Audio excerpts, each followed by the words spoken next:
fingers. Hi, welcome back to my channel. Today is going to be a bit very bad, a vulnerable video. Today, I'm going to be talking about something that I've been struggling with for a long time.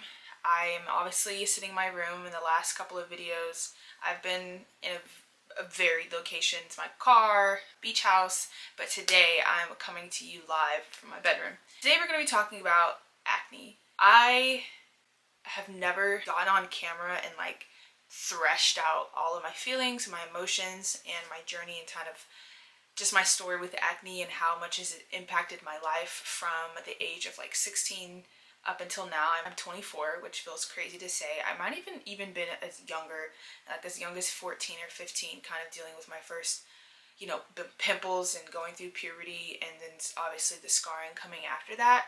Since I was that age, I have always just had acne. I've learned to either deal with it and cope with it, learn how to survive with it, survive without it, and like be free and happy, and then also kind of like in the deeps of cystic, pus-filled, red, painful acne. Today I'm going to be talking about that. Really, my hope for today's video is to come just with an agreement that like now that I've spoken about it in my future videos, if you see it on my face, if it's there, it's a part of me and it's not going away until we can get it fixed. Okay, so let's hop in. So first things first, like I said earlier, 14 to 15, obviously puberty, hormonal acne is very normal. Around the age of 16, I started to notice that my body was changing. I had a lot of acne, but in addition, I was really smelly. I don't know what that was about. They were like, you might need to get armpit Botox, and I was like, I never did it, but they were thinking about it.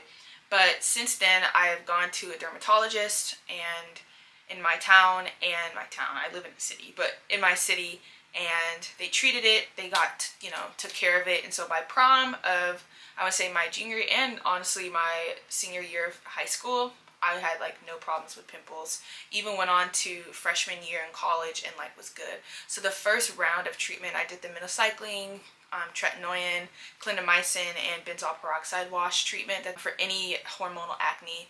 In addition to, I actually went to the gynecologist for the first time when I was 18, and she ended up putting me on birth control, which I had no business taking. I think I told her I had really heavy menstrual cycles, and she was like, birth control. She was like, perfect, this is great. And I was on that, and I was like, okay, like whatever. When I was younger, obviously I didn't realize that the physicians that I was visiting and going to, they weren't really listening to my problems. They weren't really trying to get to the root of what the issues that I have are. They just kind of look at your skin. They're like, oh, yep, this is what it is. This is your symptom. And instead of treating the root, they just treat the symptom, and they put topicals and creams and all of these things to try to get rid of it. Now, granted, these things work, and that's why there is such a cycle surrounding acne and the way that they treat it. It's because when they put patients on things like minocycline, doxycycline, tretinoin, even as far as Accutane, they see results with people's face, they see results in their skin, and their problems essentially go away. But the thing for me, that was the case for me for a while until it came back. Acne came back, and the summer of 2019, it was good. At the time I was going to school in DC, then I would come back to Texas. Texas clearly has been like a big trigger for my skin, and it's like each time I come back from living in DC for a year, coming back to Texas for the summers and the breaks, it just like all hell breaks loose. So that ended up kind of being the case, but it was manageable. I went back to college for my sophomore year. I was 19 at the time. Everything was good up until then.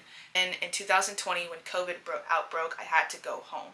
So I came home, and I immediately just started to see an insane breakout. Now again, I'm learning that Texas, perhaps, regardless of the weather, is a huge trigger for my skin, but I live in Texas, and so I don't really know what to kind of do about that. But I ended up going through that, and that was really, really tough. I have some pictures of some things that I was going through, and I actually ended up, a lot of stress going on through that time. There's a lot of unknown things. I had some other stuff going on in my family, so there's just a lot of things surrounding that time for me. But through that time, I was just kind of like seeing my acne come back, and it had been a while since I'd seen like this type of breakout. And so just really started to try to find like treatments and things that I could do. Later that fall, like I have never seen my face look like that. And I remember my brother looking at me and just being like, what is on your face?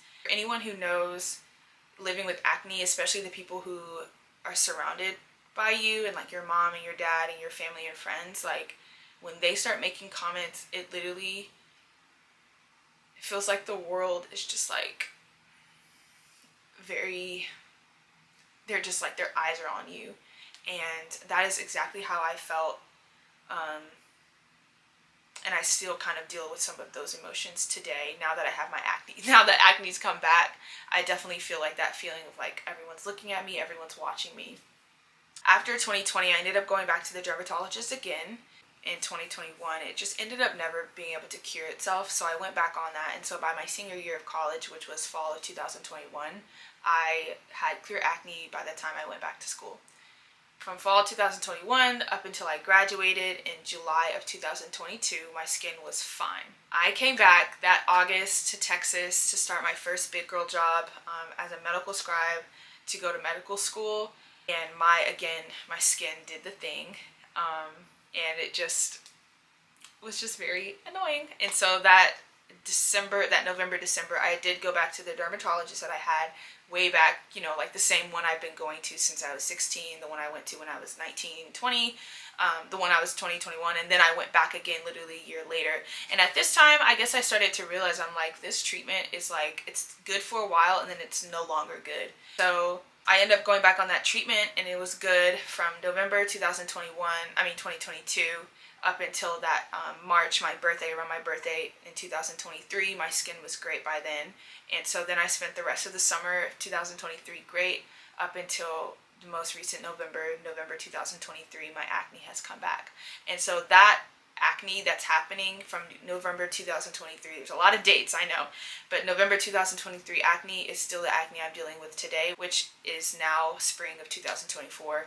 And so I've pretty much been undergoing a new cycle and phase of acne for, I want to say, going on 6 months now. So I'm back in the ringer. I think for me this time, I'm really just wanting to get to the root of like what exactly is going on. I went to the dermatologist about 2 days ago, and essentially she pretty much told me the same thing. It's hormonal acne. You know, I still have patients who are 60 years old and, you know, they still have it. And I'm just like, don't y'all see the issue? That your medicines and your topical treatments and all of these things, they're not helping. There's something internal, there's something root that is causing these things. And I asked her, I said, you know, is there any labs or blood work or anything that I can do? She was like, not really, everything's gonna come back clear. Then how's it gonna come back clear if it's hormonal? Aren't there labs for hormones? That's kind of where I'm at now, just kind of like being confused, because it sounds like there is work that can be done. There is lab work that can be tested, food sensitivities and all of these things. There are things that can be done, it's just you don't want to do them. Especially me now being 24 and I'm an advocate for myself, that's fine. If I go to you and you're like, this is all we can do for you, this is what we gave you. They ended up giving me spironolactone, minocycline, and clindamycin, and tretinoin again, which it's still actually at the pharmacy. I'm still on the fence whether or not I want to start it. I did essentially, you know, go to the appointment and pay for it. I might use some of the tretinoin after I don't know what I'm going to do, honestly. I'm just in this place where like I just want it not even gone. I'm not even wanting it gone specifically right now. I'm wanting to figure out, is there something I can do that'll actually make this stop once and for all? And I'm kind of coming on the camera today, just like if anyone is just feeling the frustration that I'm experiencing, just really eating at me, the fact that no one's helping me and I just kind of have to like just do it myself kind of thing, and how the American healthcare system has failed many women and men who deal with acne on a day-to-day basis. And not even just acne. Acne just happens to be my thorn in my side. There could be high blood pressure, people who have migraines and headaches, people who have chronic back pain and arthritis. There are so many things and conditions in this world that the American healthcare system has literally just failed us in so many ways. And you may not feel that way. You may not even have your eyes open to that realization. But since I've been working in the medical and the healthcare field for going on 2 years now, I don't know what more else to say. Not only do I see patients on a day-to-day basis who undergo these things, and also now that I'm a patient, and I've been a patient since I was 16, we can't figure out what's going on. It's just hormonal. Choosing not to do anything more, even though I'm asking for you to help me do more. Now I'm like, okay, now I need to go do my own research. Food sensitivity tests, maybe some allergy testing, maybe find a gynecologist who can actually, you know, get me in to get some lab work done to figure out, is it my estrogen? Is it high androgens? Is it high testosterone? What is happening? Is it high cortisol and stress? Is it whatever it is? Figure it out, let me know, and I will fix it. And so right now I'm just like at this point where I'm like, y'all are useless. Like I literally, like I can't, because I'm like, I'm living with this condition and these pimples and these bumps and these cysts on my face, and I have to sleep every night. I have to watch every single thing I'm eating. I have to watch every piece of cheese, every drink and drop of milk, everything I put into my body is like a huge stressor, and it's a worry whether or not I'm like, is this gonna break me out? Is this gonna blow my body up? Like, is this gonna inflame me? And I'm just like, I'm tired of being inflamed. And I'm just like, does anyone hear me? Is anyone in the building? I'm just tired. I'm so tired. I'm so tired. And so I've just gotten to the point where, like, I know I'm venting. I'm not sorry for it. I'm not sorry for ranting. I am just very disappointed in my story and the way it's being treated, but also because I know I'm not the only one in the world dealing with acne, that I know that there's so many more other people who are also dealing with the same condition and getting the same answers. It's time for us to figure it out. And this right here is going to be an area where I'm going to see victory. We're going to see victory in this area, and we're going to find the solutions and testing, and I'm going to bring you guys along the journey in every step that I take to try to get to the bottom of this. The fire under me is just so, it's burning so much. I'm just like, I don't even know what to say anymore. If there's nothing to say, it's just at this point, it's just get it done and handle it, take care of it. So that is my video.